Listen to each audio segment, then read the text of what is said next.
Rachel Nichols here with Kendrick Perkins, Zach Lowe, and you just heard former Atlanta Hawk, current jump analyst Vince Carter on our free agency special on Friday. And guess what, guys? I don't know, Zach. He might be giving you a run for his money. He was right about Gallinari, right about Rondo being Hawks targets. And another guy he mentioned is the subject of our first topic here, one of our favorite games, Something, Nothing, or Everything.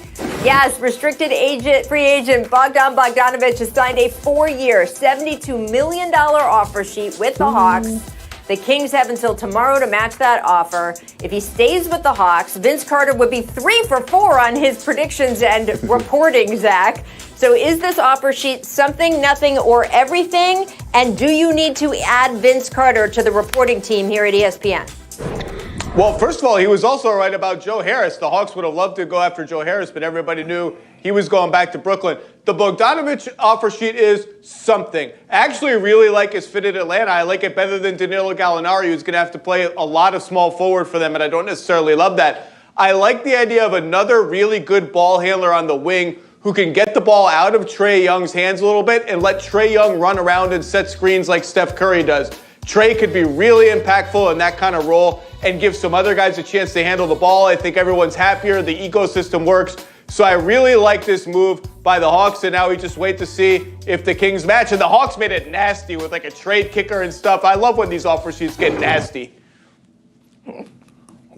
Rachel, Zach, Bogdanović to the Hawks will be everything. With Trae Young and Bogdanović, this might be the best scoring backcourt in the NBA. Bogdanović is a guy that teams have to prep for and shoot around and make sure they have a focal point on how to stop him. He is a walking bucket, and you pair him along a guy that's a level 4 scorer like Trae Young, it's going to be hard to stop them offensively. I don't care about how terrible they are on the defensive end. If you got this much scoring power in your backcourt, you have a problem. And then they could go with a 3-guard lineup where they have Rondo playing the point and have both of those guys playing off the ball. It could be serious. We could see a Splash Brothers, a lower version of the Splash Brothers down there in Atlanta, and I got Atlanta making the playoffs, even if Bogdanović don't come. But if he do come, they're going to make the playoffs and actually make some noise in the playoffs. That's how much of a factor he is. So the question then, Zach, is are the Kings going to match, or is Bogdanović going to be an Atlanta Hawk next season?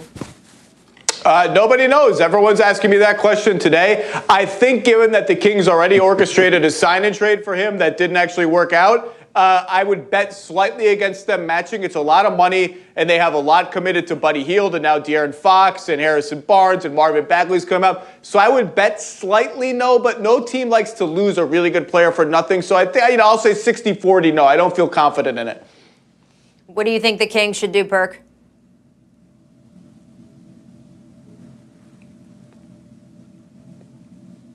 No, I think the Kings should match. You can't get rid of, look, you can't let a guy like this just walk. And I think with the Kings already giving the young kid Fox his money, you can't let this second option guy, a guy that shows you that he's a closer, a flat-out scorer, just leave your organization without trying to put up an effort. So I do think the Kings should match.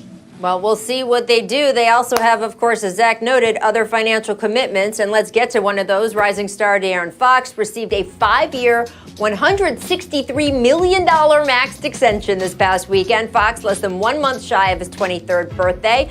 So, Perk, is this extension something, nothing, or everything?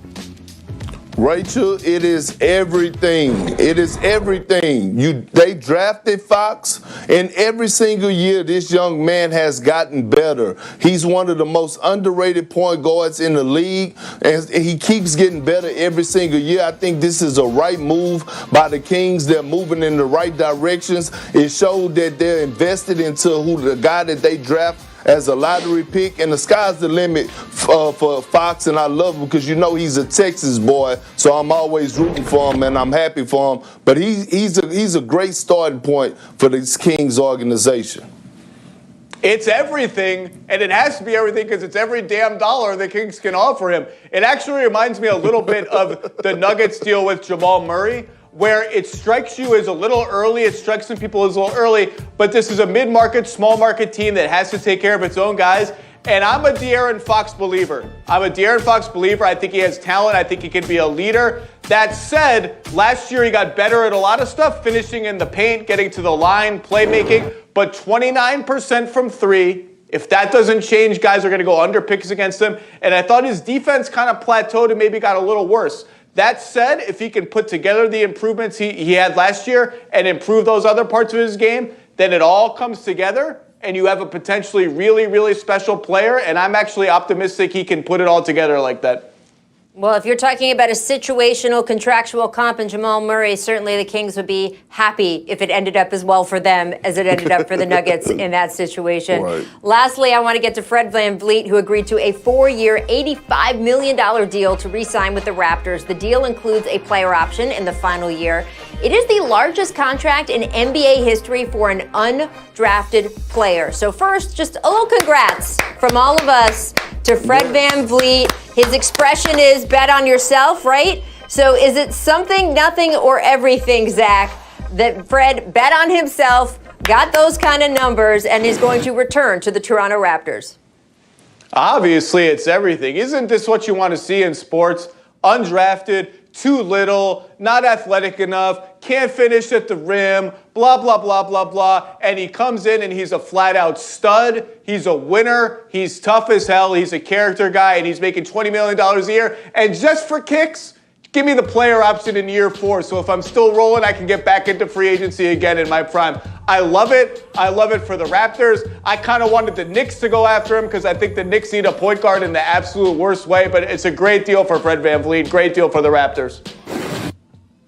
Well, Rachel, is not everything, it's not something, it's not nothing. This is a beautiful thing. You watching a guy who did get drafted. On draft night, guys look forward to get drafted, but now Fred VanVleet showing guys that never got drafted, especially in this year's draft, to never give up. And much props to Masai Ujiri for taking a chance on a guy like Fred VanVleet. And Nick Nurse actually giving him an opportunity to go out there and prove himself. But you got to give a lot of props to Fred VanVleet because, like you said, he betted on himself. And I follow him on social media, and he always have the emojis of the dice. And he rolling the dice. And guess what? He struck gold, man, and I'm proud of him because for the simple fact that he came out, he delivered. He's an underrated defender. He could get buckets, and this contract is well-deserved. So to the young fellas out there that didn't get drafted or still trying to find their way on the NBA roster, never give up because all you need is that one shot. And when that door opens, you got to make sure you capitalize on the opportunity like Fred VanVleet did. So he's giving us all hope, especially these younger kids that's coming up. Absolutely. So impressed with him, the way he managed his own development and career. And this is everything, guys, for the Raptors, too, because, first of all, it speaks well of their system. As you said, Masai Ujiri, Nick Nurse, and everybody on that staff who worked with Fred to uncork all of his talents. And they lost Serge Ibaka. And if they had lost Fred VanVleet, too, that would have triggered such a sea change in that organization. So I think this is everything both for Fred and for the Raptors themselves. Coming up, guys, we're going to talk a little Celtics because you know they maxed out Jason Tatum. What does this signal?